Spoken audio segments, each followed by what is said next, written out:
Alright, when asking for deck suggestions, I've had a number of people recommend Mardu Humans. This is a variation of Mardu Humans. I'm excited for eventual comments in my YouTube video of this later telling me that I'm actually playing the wrong version of Mardu Humans, and secretly this archetype is busted, even though this is the wrong build. So we'll see. Something to think on is this build is electing to play only 3 copies of each of these cards, and I get that these are legendary, but I feel like there's a good chance we probably just want 4 of each of them because they're just so good.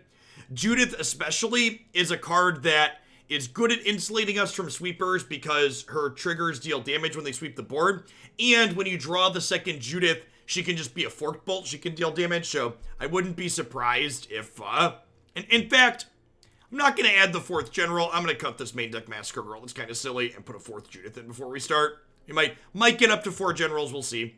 Let's go ahead and pop on into a couple ladder matches with this one and see how it goes.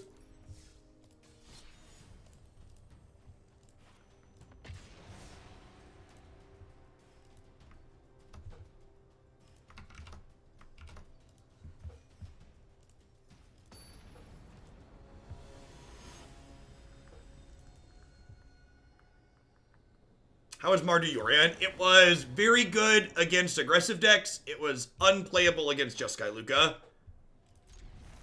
So this makes a 1/1, and then whenever a creature we control dies, they lose a life. This card might secretly be a way we can beat the sweeper control decks. Green, red, Orphan Guard. All right, let's do it. With a 5th land drawn, I think I'm going to hold on to the Triome and probably plan to cycle it. Yeah, could be green-red fires.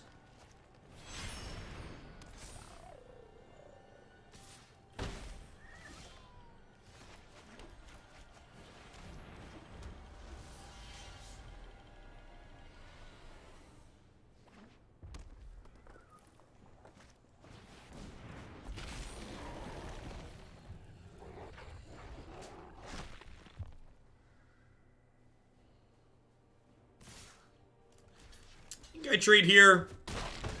Takes a lot of power off the table.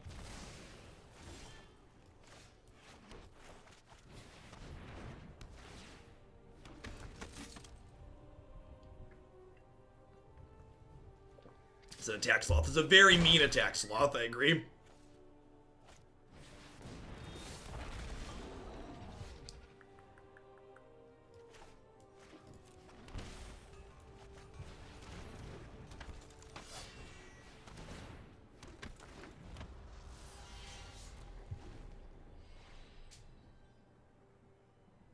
Yeah, Boreal Grazer is very good.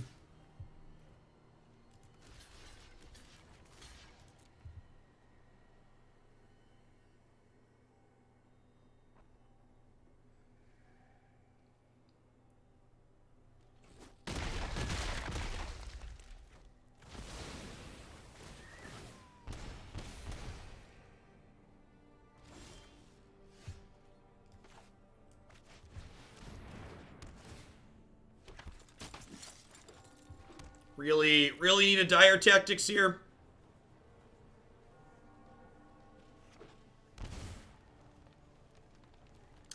Cavalier. Not that can attack this turn.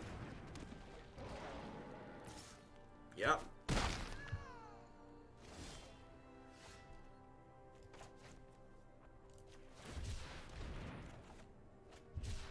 We've got huge tracts of land, chat. Just biggest tracts of land you've ever seen. So, oh, we had Despark in our deck here too? Yikes. Alright, so let's cut Outlaws Merriment. This actually seems pretty good here. Like an endless blocker. Tajic, maybe a little bit bad. Hard to attack in with. Hey, thanks for the 5 months. Must be that, Max. Welcome back. Do I want some Devout Decrees? Probably not. I like this plan. Let's try it. Don't want to be too interactive. We do still need to end the game.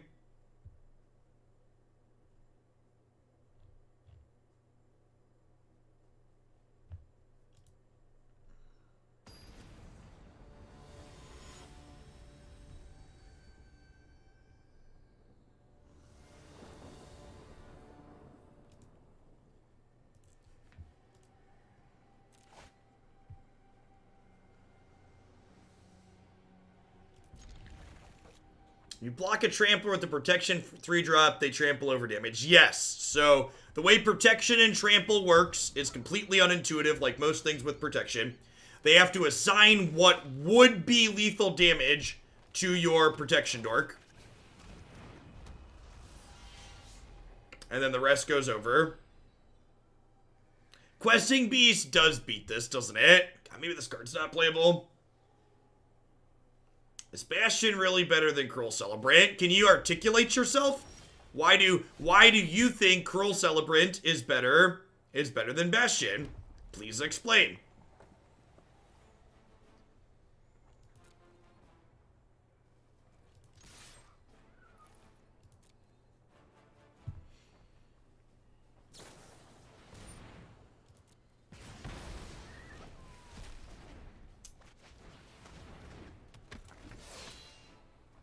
Cruel Celebrant makes a token from Hero and gives us a better body if needed. Sure, it also dies to spot removal, and after they sweep your board, its effect goes away. Whereas the what's it called? Survive Sweepers.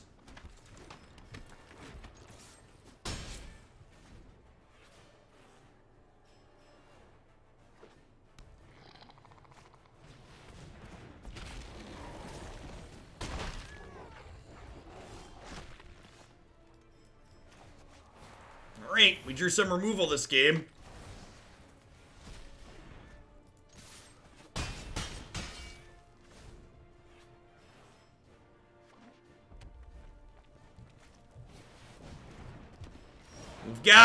We've got the Doom Blades, chat. We've got the Doom Blades. Doom on you. Doom on you. Doom on you.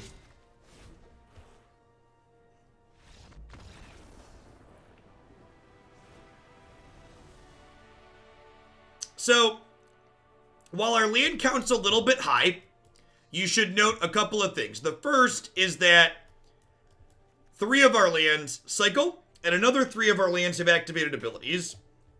Playing more lands makes it easier for us to cast our colors more consistently in our 3-color deck as well.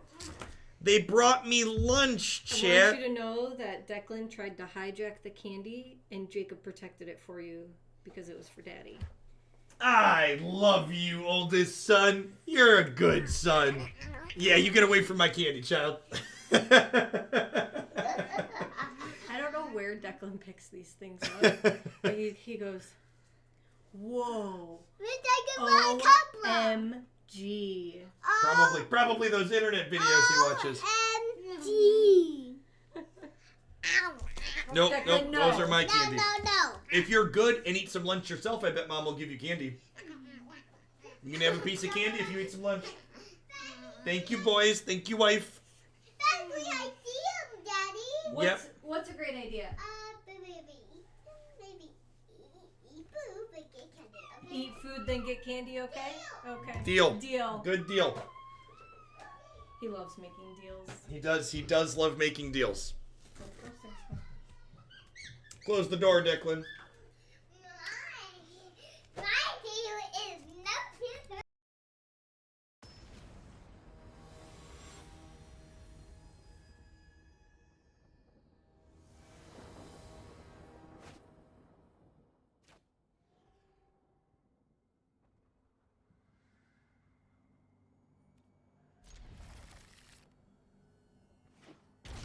Sorry about that. Had to take my Invisalign out.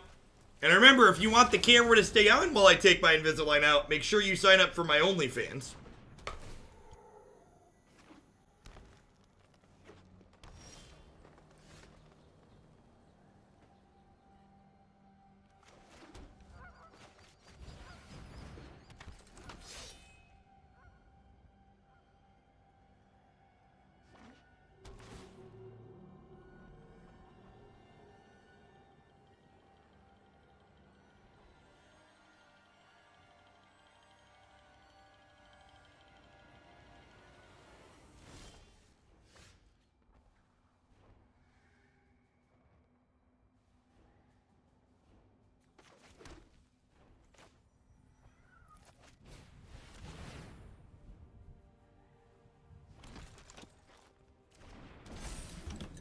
Automatic, thanks for the brand new tier 2 sub. I appreciate that. Welcome.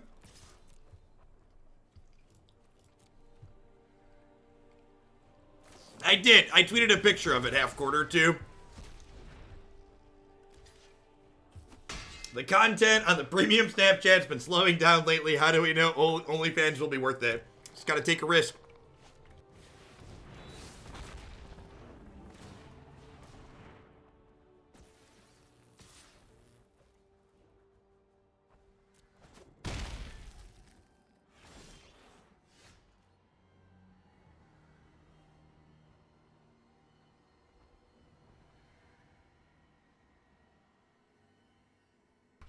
Thanks, Alcohol. Will do.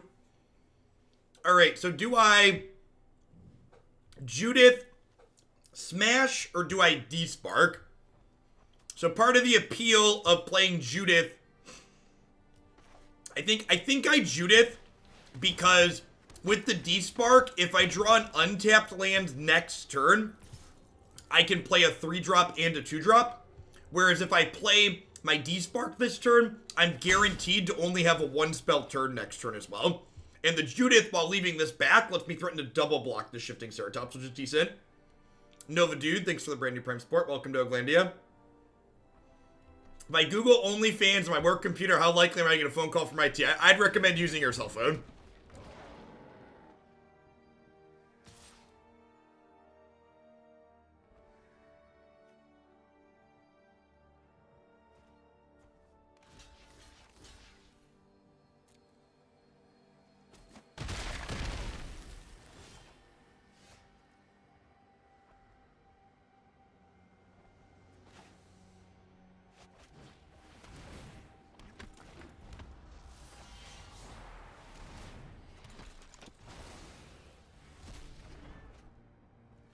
It also lets me sequence like this and draw a 2-mana spell to generate a double spell turn this turn. So my sequencing there allowed me to have that work out. All right, do they have a way to finish this off and kill Judith? She is currently indestructible. If they can kill General's Enforcer, Judith will die. Otherwise, we're good to go.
So we have to choose even here, so it's going to attack past the Ceratops next turn, which is great. Whenever any of our creatures die, they'll lose 1 and we'll gain 1. This child can never close the door.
I just, like, block like this, right?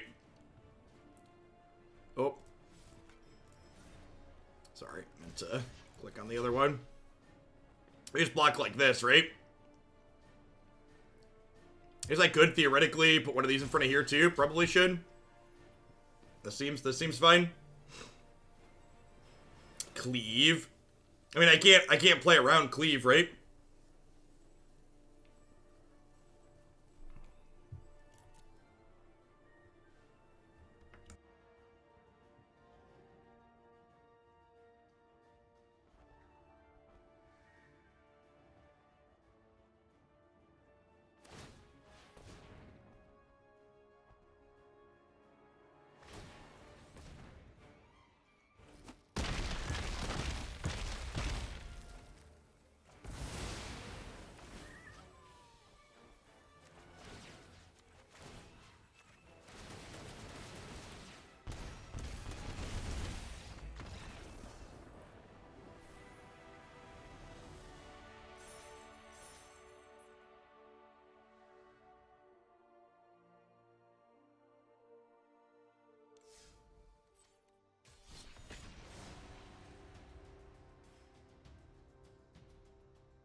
That Grawl deck is another deck people keep trying to convince me is reasonable, and every time we play against it, it just seems so underpowered.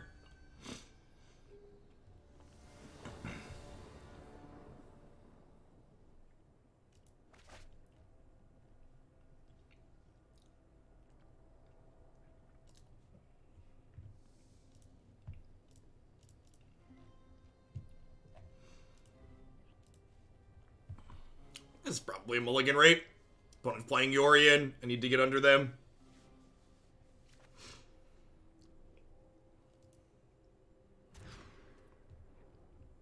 I guess this is a keep.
The Luca Fires deck seems like the natural progression of the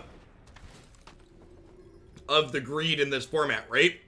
Like, we've been talking for a second now about how the format feels like it's shaping up into a greed arms race. And Agent of Treachery is definitely like peak greed arms race thing to be doing in this format, right? Like, it's the tippy top. You don't go further over the top than that card. So it seems like the natural perpetuation of that.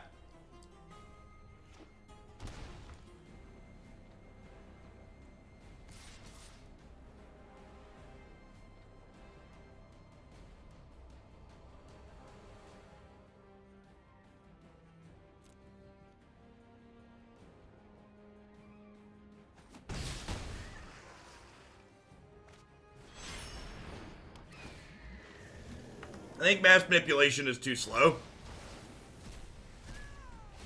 I think it's too slow, and you can't abuse it with fire, so it's probably not good enough.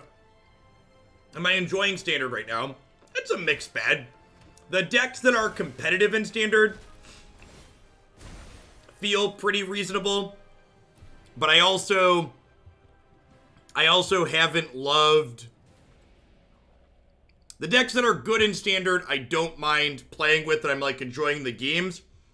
But as far as, like, building new decks to attack what's going on in this format is not super brew-friendly. I have a couple of decks that are reasonably competitive, like the Cycling deck and the Jeskai, what's it called deck? The Jeskai Luris deck that seem fine. I'm enjoying them somewhat.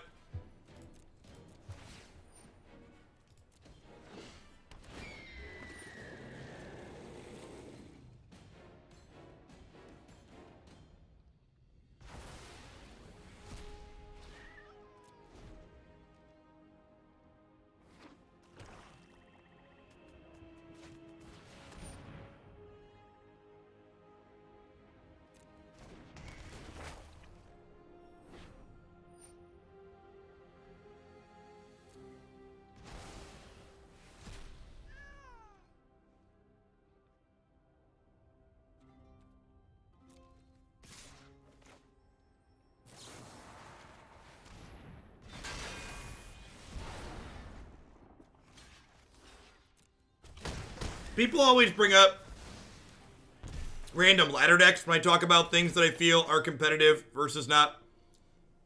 And I think it's important to know that, in my opinion, a deck being played at a certain point on the ladder does not really indicate power level guaranteed. It indicates that there is a potential there, but ladder play and the types of decks that are successful on the ladder tends to be fundamentally different than tournament play, in my opinion.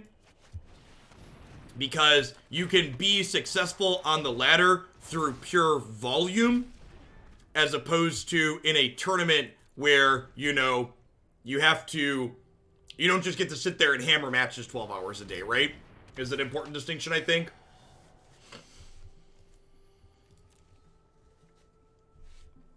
Yes, that's also true. Players who are high ranked also just try things sometimes. Like they got there playing something else, and like their rank is mostly safe, or they don't care. It's also important to understand, especially on months like this, like the ladder season this month. The prizes for the ladder season this month are worth less than the prizes in the next Hoots tournament. Let that sink in. Grinding all month on the ladder gets you less prizes than the tournament that we're running monthly that you just have to be subbed to my channel to play in. That's reality. Racer XN, thanks for the brand new tier 1 sub. I appreciate that. Welcome to Glandia.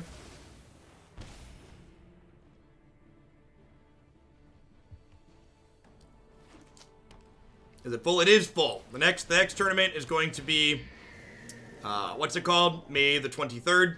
And we're actually overfilled by one spot. I had an issue and I overfilled the tournament.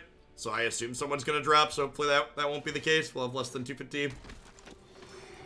They have 256.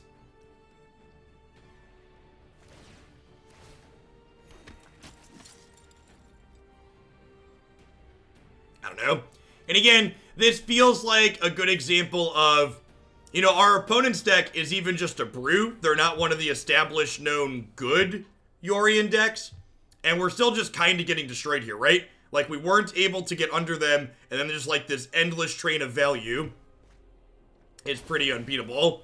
Like, I feel like there's no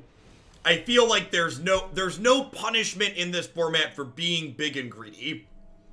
The decks that have all this value packed into them are just incidentally so good against, like, what our deck is trying to do without even trying. Like, my deck isn't even a blip on my opponent's radar, but, like, they're just incidentally very good against us, right?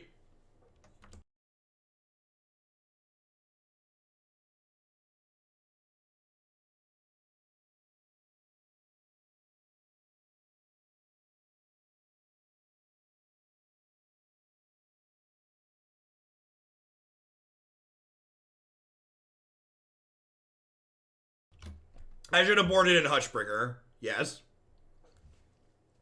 Hasn't Hushbringer showed off her own deck? Parts of it, yeah. I guess. Like, do we take out the enchantment then?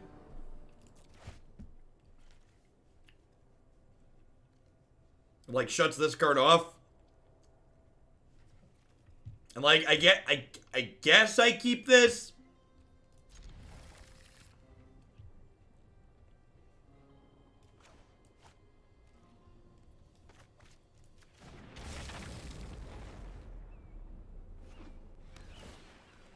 This is a dice trigger. So Hushbringer definitely shuts it off. What has traditionally been the answer to big greed? Yeah, aggressive decks. These decks, like what the opponent's deck is doing, just have so many incidental tools for beating up aggressive decks. It doesn't feel like there's a natural predator. And that's the big difference between this format and Historic. Is Historic has better aggro decks that can punish things like these Yorion greed piles. And Historic has things like, what's it called? It has, decks like Nexus of Fate combo that go over the top of them. Like, these Yorion Endless Value decks just die to Nexus of Fate. Yeah, and there's the Mox Amber combo decks that combo under them. They go quick and kill them because they don't get interacted with.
So, as someone who hasn't played Legacy other than Gyruda Cannon since Companions was introduced, I was looking at some deck lists, and is Legacy really different with the Companions? Or are the same decks that were good in Legacy before the Companions just slightly better now that they also have a Companion? Because I was looking through the list from one of the recent events, and, like, it looked like it was mostly just, like, Delver and Storm and more of the same. They just had a new tool. The Delver decks are better. Okay, so the Delver deck wasn't playable, or wasn't as playable before that.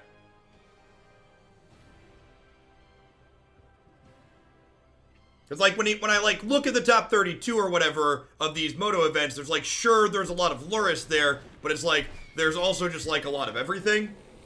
Like, there's also a lot of all these decks that, like, were good in Legacy beforehand. Delver hasn't been good since Treasure Cruise. Okay. It was previously a bunch of Oko and Uro 4-color piles.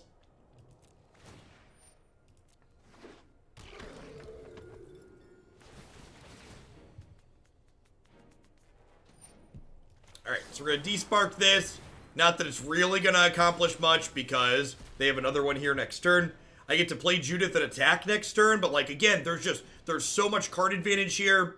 This can gain them life. They have blockers.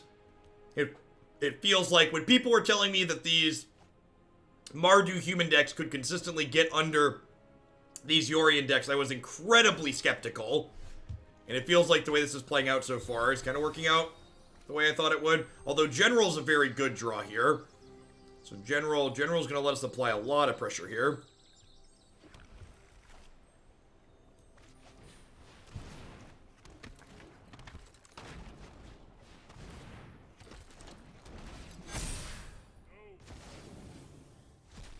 Historic sounds very exciting. Yeah, if you haven't seen the Historic news, with the next patch on May 21st, the Historic ladder will turn on, and it will remain always on. and we're getting 27 new cards for the format. I have a lot of optimism in me for Historic. It's definitely my favorite format in Magic at the moment.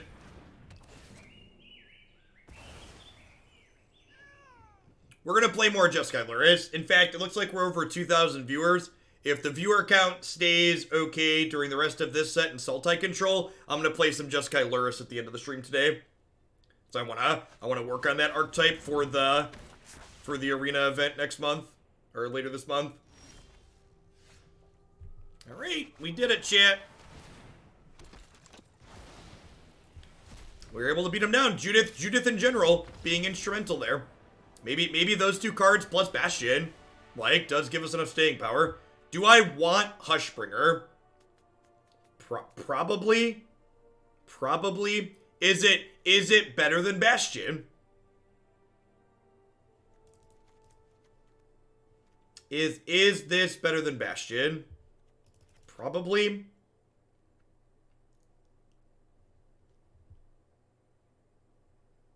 No, I think I need Tajic to beat them down. They're not playing Uro, they're playing Esper.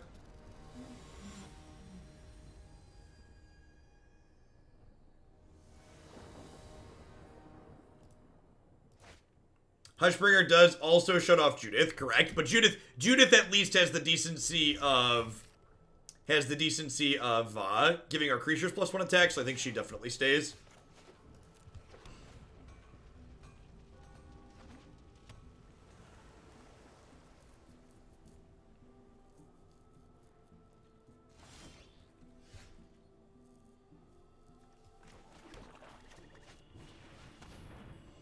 I want to play some games with them, Grey Wolf. I don't really like cutting the entireties of cards from decks people have submitted without getting some games in to evaluate them. I think that's a mistake a lot of people make. They just like to aggressively start cutting cards without giving any of them a chance. God, their hand is good. Just like all cards I can't beat. So do I like take one of the removal spells here? Do I take Charming Prince so they can't, like, Charming Prince Yorion loops? Like, the Charming Prince Yorion loops with all their enchantments are just so good. It's just like, all of these enchantments they're going to use twice, though, right? I think I'm taking Charming Prince.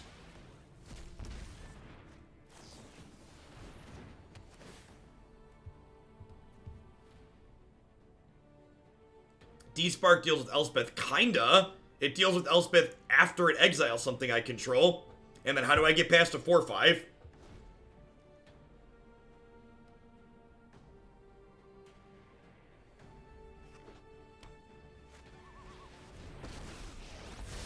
So my response to you is always the details matter, puppy. So what card is currently in my sideboard that you would bring back in over Agonizing Remorse that you feel makes me more aggressive?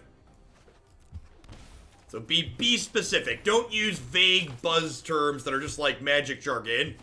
Say, Jeff, you're more aggressive by playing this card instead.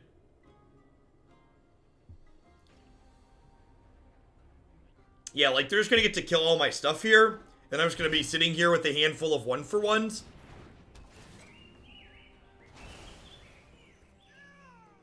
And like these 1-for-1s are just awful, right? Because their deck is gonna be 2-for-1ing us as we go along.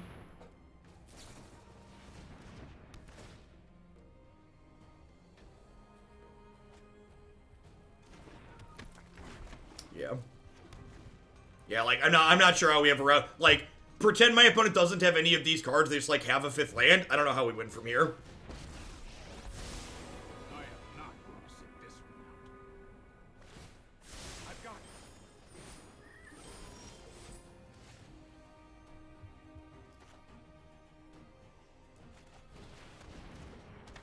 I think there's a good chance, like, a lot of the standard decks we're going to play for the next couple of weeks are going to be a little bit rough.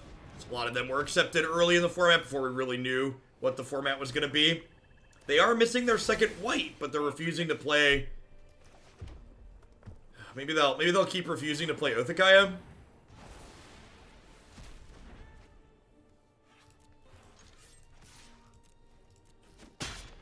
We will meet again. You get to cycle this.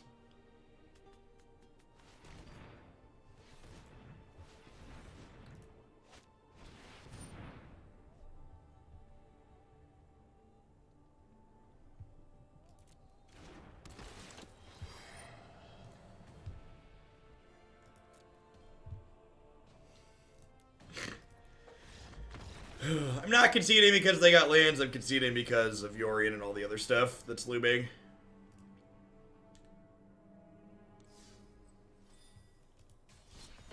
I think main deck Blood Sun is good. Really? Like against what? Outside of Field of the Dead, where are you finding Blood Sun good?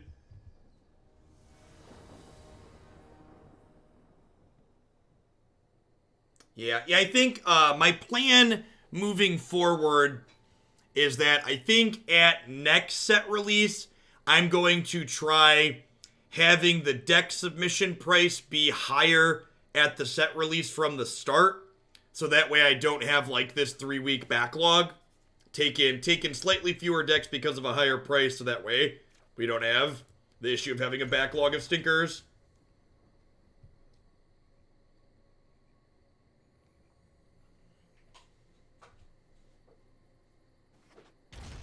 Alright, here's another Yorion deck. I'm actually glad we could see another Yorion deck. Like, give us a shot and see if we have what it takes, or if we should just write this off.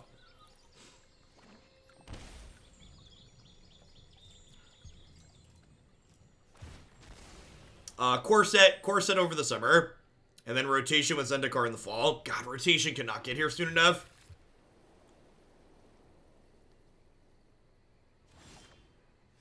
Nah, it makes more sense, 10-ton hammer, to increase the price to slow down submissions rather than just capping submissions. Increasing the price naturally slows the number of submissions.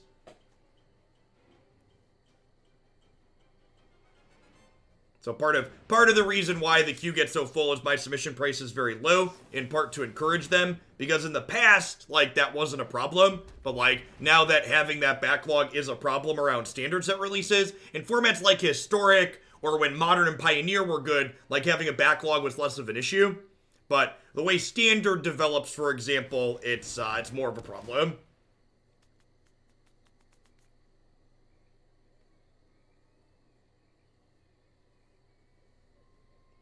If you have a particular Auspex decks, Mage of Dancing Dragons, that you want to replace that with, feel free. Otherwise, I'm happy to find a list of my choosing to do it. Not impossible that rotation sees a slight delay depending on Corona delaying products. Yeah, it depends. I don't know. Like, it depends on how agile Wizard software development was able to be. Mark Rosewater was actually on Tolarian Community College recently and said that Wizards R&D had adjusted fairly well to working from home and doing development of actual cards. So there's no telling how well the Arena dev team has adjusted, though. What's an Auspex deck? It's the mutate card that floops things into play. The card's name is Auspex of something, I believe.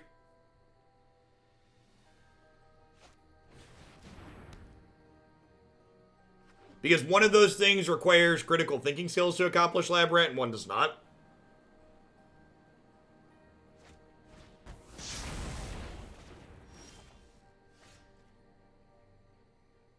Yep. Feels magic, man.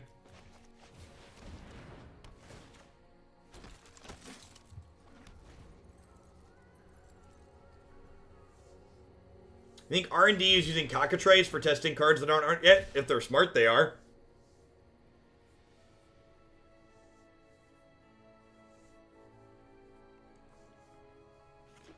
In fact, if... Yeah, maybe I'm just supposed to Despark Fires there. I don't know, I wanted to use 3 of my mana. I guess I probably should have done that. Then we just lose the Shark Typhoon anyways, they just cast it for mana. I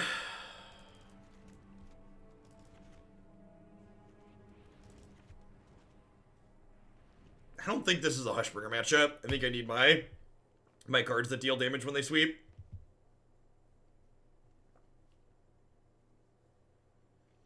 Speaking of cockatrice, if you're someone that's going to be playing in the Hoaglandia Open, that would be a good tool to test your historic decks in with other Hoaglandia members while you're waiting for the new cards to get added to Magic Arena.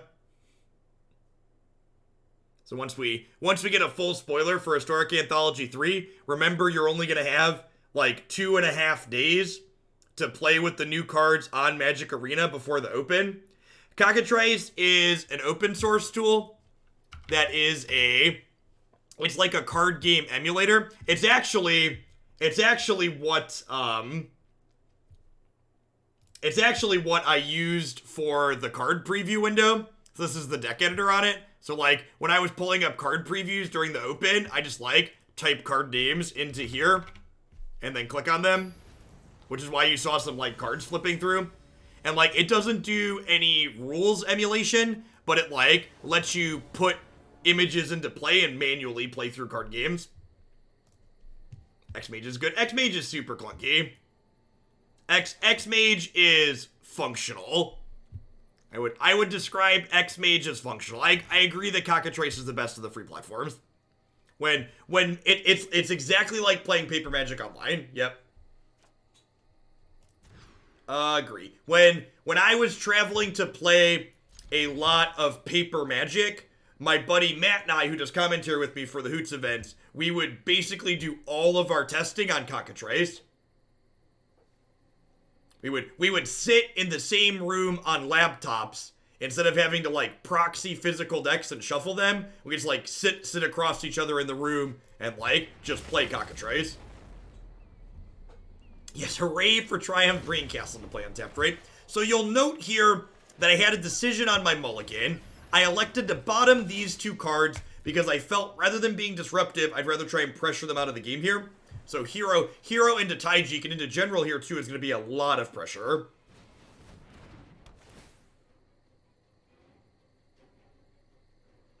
Untapped that I am. Yeah, that's a browser-based version, right? Untapped came after my time, and I mostly use Cockatrice as form of habit at this point. I don't have a lot of experience with Untapped.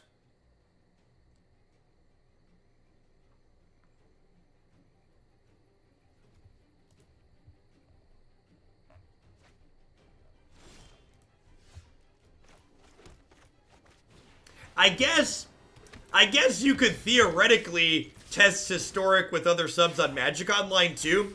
Like, that client has all of the cards, right? It's kind of funny. Box of shoes, thanks for the 16 months. Technically that's an option. I'm excited for them to go like land fires, shatter next turn.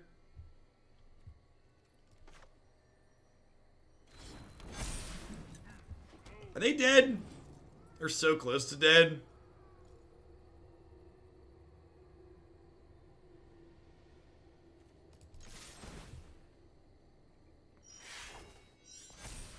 Yeah, we have MTGO traders. Hey, look, there are things up there right now. Hoagland PayPal. Get you a discount on Moto singles.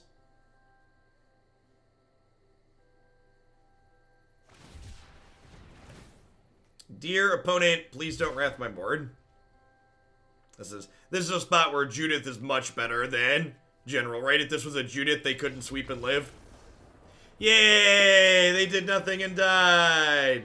That game was a good example of having the right cards is more important than having more cards, which is, again, one of the things that I feel like people overlook with companions. There are so many people that are like, oh, companions are busted because they're an 8th card, Jeff. It's like, how many times in games of Magic do people die with cards in their hand still?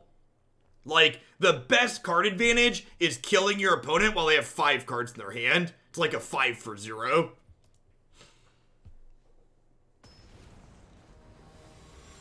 I would never recommend playing with random people on LineTuber, on Cockatrice, X-Mage, or any of the platforms. Mostly because I also wouldn't recommend testing with random people online. Like I've talked about, playing random matches on the arena ladder, playing random matches in constructed events, playing random Moto leagues, none of that is good tournament testing in my opinion.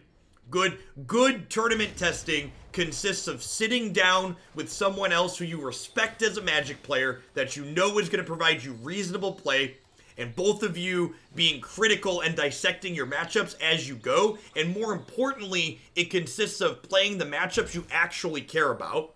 Playing against random decks on the event when you know you're going to play against more specific decks in an actual tournament is a waste of your time. You are not using your valuable testing time efficiently when you are playing against random brews. Like, I mean, and even that, like what we do. MTG bot wiped all commands. I don't think that's true.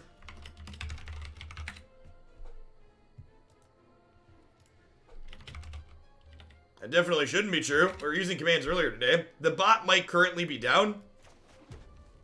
It looks like the bot might be taking a nap, but I'm gonna ping the bot maintainer. Bot dead. I have sent the message bot dead on Discord. I'm doing my part, chat.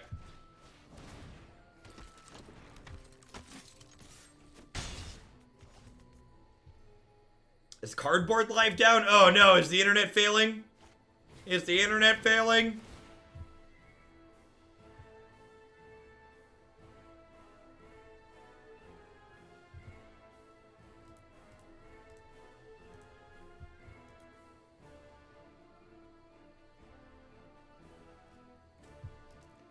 Everything is broken and nothing is right.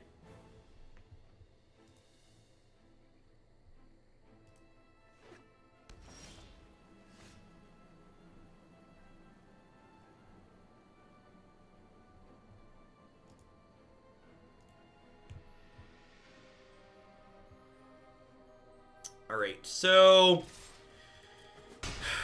I think I'm just agonizing remorsing here, trying to check for a sweeper.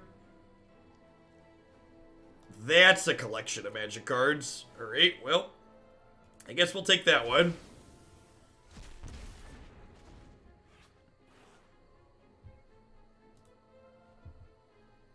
Oh, weird. Alright, hold on. We're gonna have to message Cardboard Live. I don't know if they like just push out an update or something, but Cardboard Live keeps like randomly logging me out. There is an issue with the Cardboard Live desktop client. Hold on, let me relaunch it.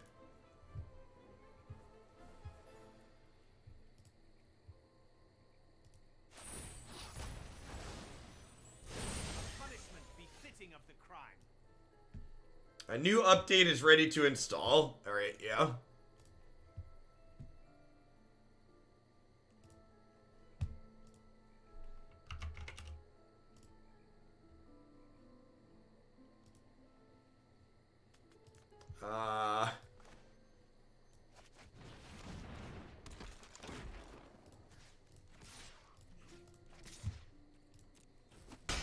That's really annoying. That just like stops working. Was I fated to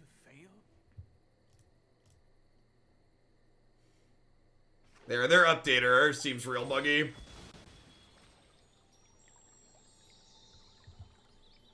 At least it has the cards, I guess. I wonder if Deckmaster ever bothered to get the new cards.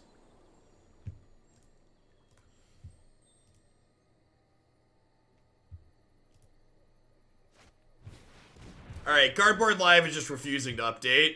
I like reinstalled it. It's telling me it still hasn't updated, so I'll have to screw with that tonight. It's just not gonna work for the rest of the stream. Sorry. Is what it is.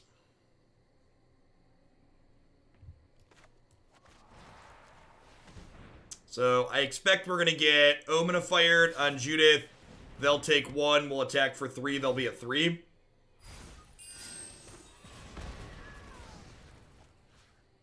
Oh gosh, right? They get a thing. Definitely did not think about that. Should have just passed. I guess if I pass, they might wait and do this.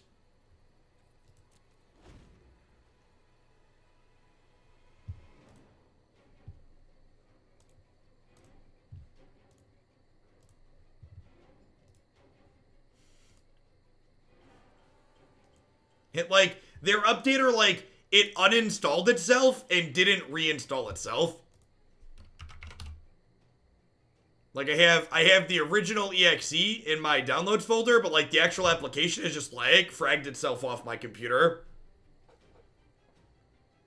For the love of God, why doesn't Windows have a package manager? The bot is currently experiencing issues, 10-ton hammer. That's why it's not working.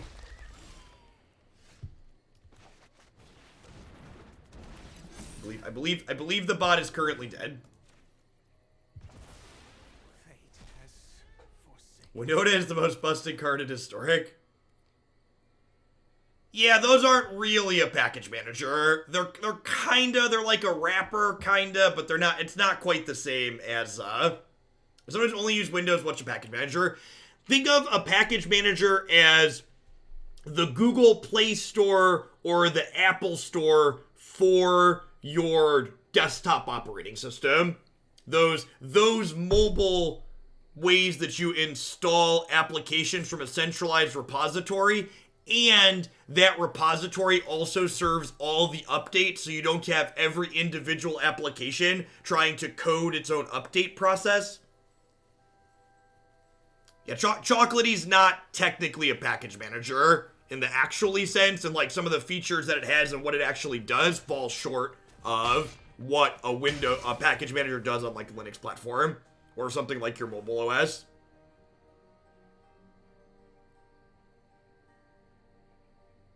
Yeah, Steam is basically a games package manager. That's why it's very successful. It's good. So when I update my application, I don't have to go, oh, why did it randomly uninstall itself? And now I have to debug this later.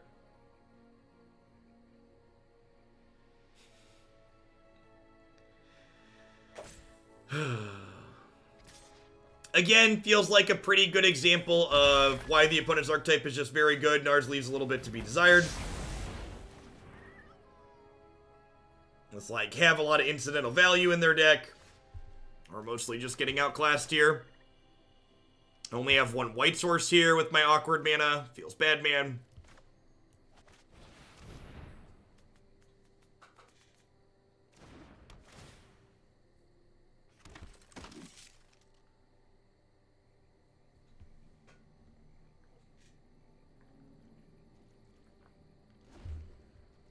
Once upon a time, to go on a completely nerdy rant for a minute too, when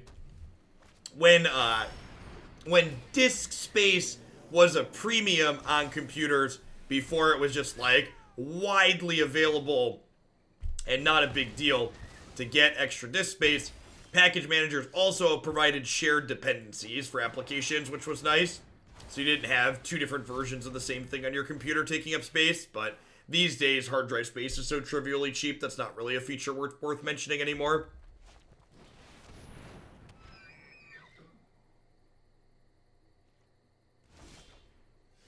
Man, this lack of a second white source is so brutal, and now, like, this lifelink's just gonna run away with the game pretty quickly.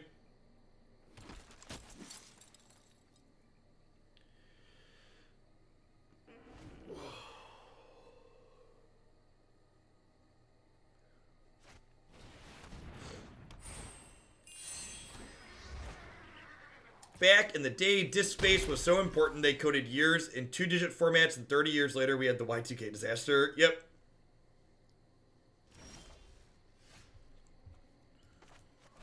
Alright, well.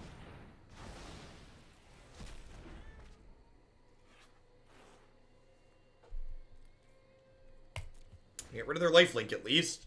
It's too bad. Too bad all of their other spells are extra scary now.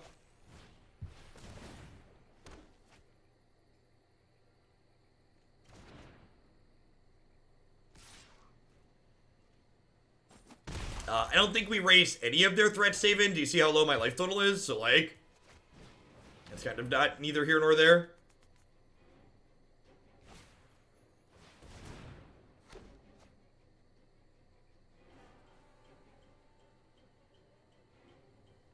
Yeah.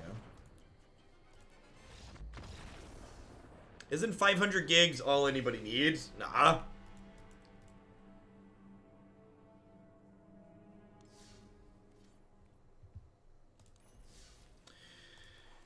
This, if I said this deck didn't go how I was expecting it to go, I'd be lying.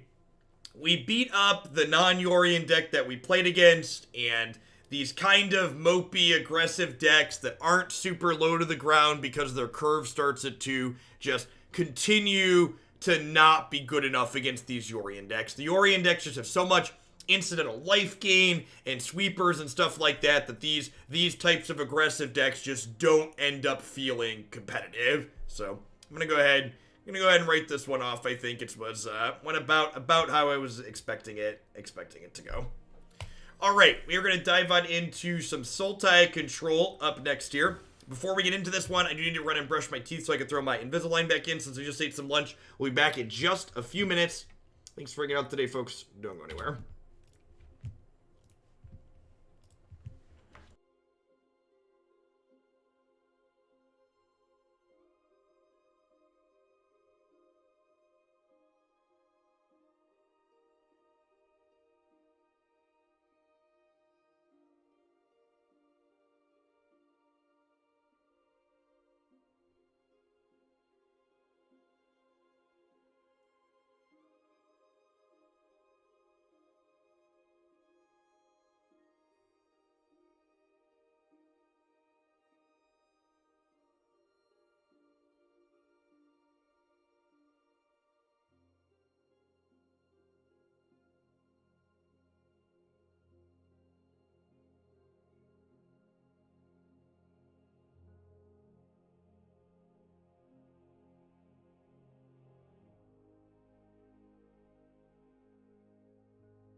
All right.